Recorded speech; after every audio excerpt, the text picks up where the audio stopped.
Cold doesn't announce itself politely.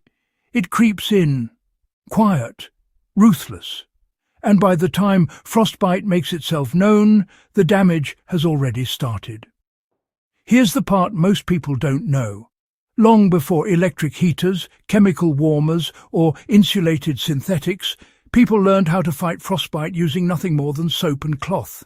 No myths, no magic, just sharp observation, hard-earned experience, and survival intelligence passed down through necessity. This isn't about miracle cures or exaggeration. This is about how people actually stayed alive when winter was non-negotiable and mistakes were fatal. And once you understand how this works, you'll never look at something as ordinary as soap the same way again. Why frostbite was once a daily enemy. Before modern infrastructure, cold was not a seasonal inconvenience. It was a constant threat. Soldiers on early 20th century battlefields, polar explorers, herders, traders, and rural families all faced the same reality. If your hands failed, you couldn't work. If your feet failed, you didn't walk home. Frostbite didn't just injure, it ended livelihoods. Historical records from Eastern Europe, Scandinavia, and parts of Central Asia describe frostbite as common as cuts or burns. Medical care was distant or non-existent, so people learned to intervene early using what they always had nearby. Soap and cloth were not luxury items, they were tools, and they were used with precision. What frostbite actually does to the body. Here's the critical detail most people miss. Frostbite is not just about cold skin. It's about circulation shutting down. Blood vessels constrict to preserve core heat, starving fingers, toes, ears and noses. Moisture on the skin freezes first. Ice crystals form inside tissue. Cells rupture. Nerves suffer. Damage compounds fast. But there's a narrow window before this becomes permanent. Early-stage frostbite, often called frostnip, is where intervention matters most. Skin turns pale or waxy. Sensation dulls. Pain fades into numbness. This is the moment historical techniques were designed for. Not after tissue dies. Before. Why soap mattered more than people realize. Soap seems like an odd hero until you understand what it does. Traditional soaps, especially early animal fat or lye-based soaps, create a thin hydrophobic layer when applied to skin. That layer reduces moisture retention and slows evaporative cooling. In brutal cold, moisture is the enemy. People noticed something simple. Skin treated with soap stayed drier. Drier skin froze slower. Soap also reduced friction between cloth and skin, preventing micro-abrasions that made frostbite more likely. This wasn't theory, it was pattern recognition built from winters survived and winters lost. In some regions, soap was rubbed lightly onto hands, feet, or exposed skin before long journeys. Not thick, not sticky, just enough to coat the surface. This acted as a crude but effective barrier against wind, snow, and sweat. Cloth did more than keep warmth in. It controlled airflow, it absorbed moisture, it allowed gradual rewarming.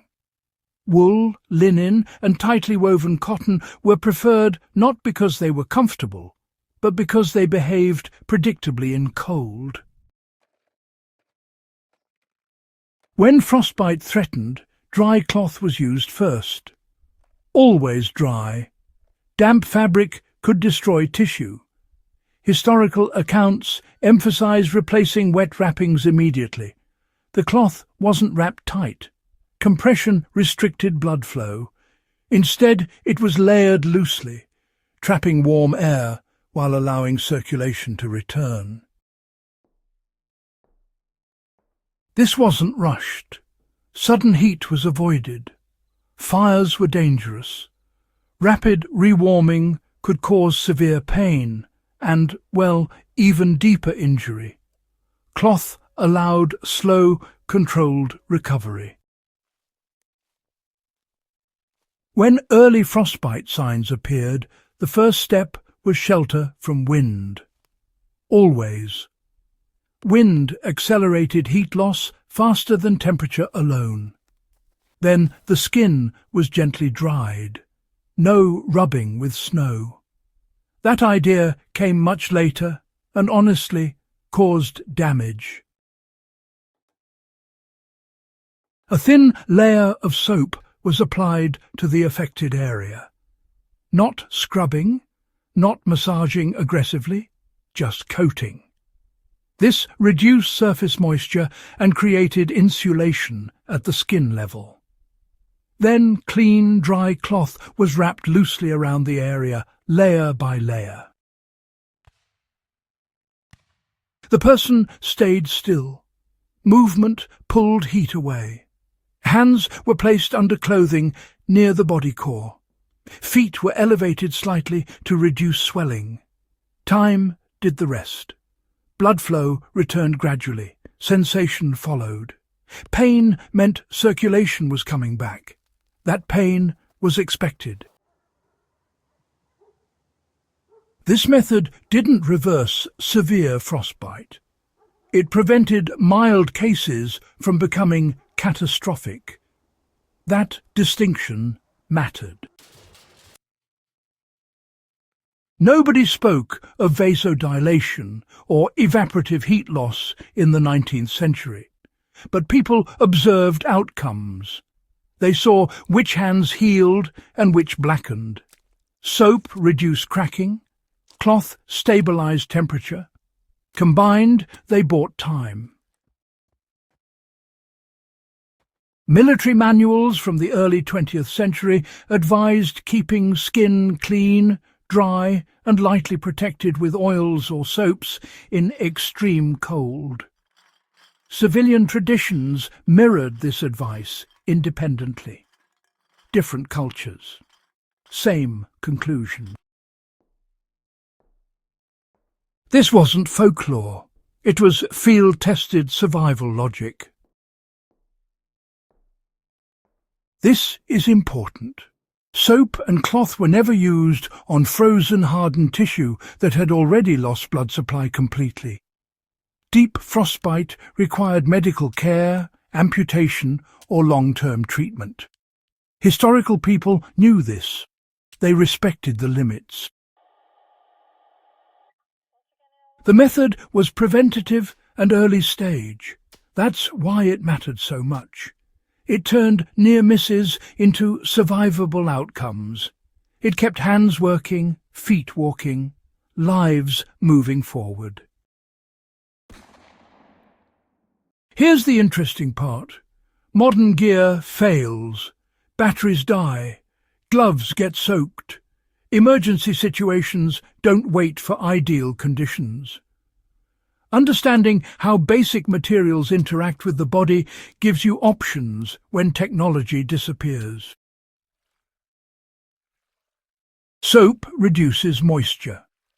Cloth controls heat exchange. Used correctly, they extend your margin for error. That's not nostalgia. That's physics. This technique also reinforces a broader survival lesson. Most historical solutions weren't dramatic. They were subtle, quiet, practical. Survival often looks boring until it saves you. We live surrounded by convenience, but cold hasn't changed. The human body hasn't changed, and Frostbite still follows the same rules it did centuries ago. The people who came before us didn't survive because they were tougher. They survived because they paid attention. They noticed patterns. They respected limits, and they passed those lessons down quietly through habit instead of headlines. Soap and cloth are reminders of that mindset. This isn't about rejecting modern medicine. It's about, well, remembering that survival knowledge didn't start with us. It was earned through winters endured and, honestly, mistakes paid for dearly. Understanding these methods doesn't make you reckless. It makes you prepared. It reconnects you to a lineage of people who solve deadly problems with ordinary tools and clear thinking. And that's what Legacy of Survival is about. If this story surprised you, stay with us. Subscribe to the channel. Like the video if this knowledge earned its place. Share it with someone who respects practical history. And, keep exploring the forgotten skills that carried humanity through its coldest chapters.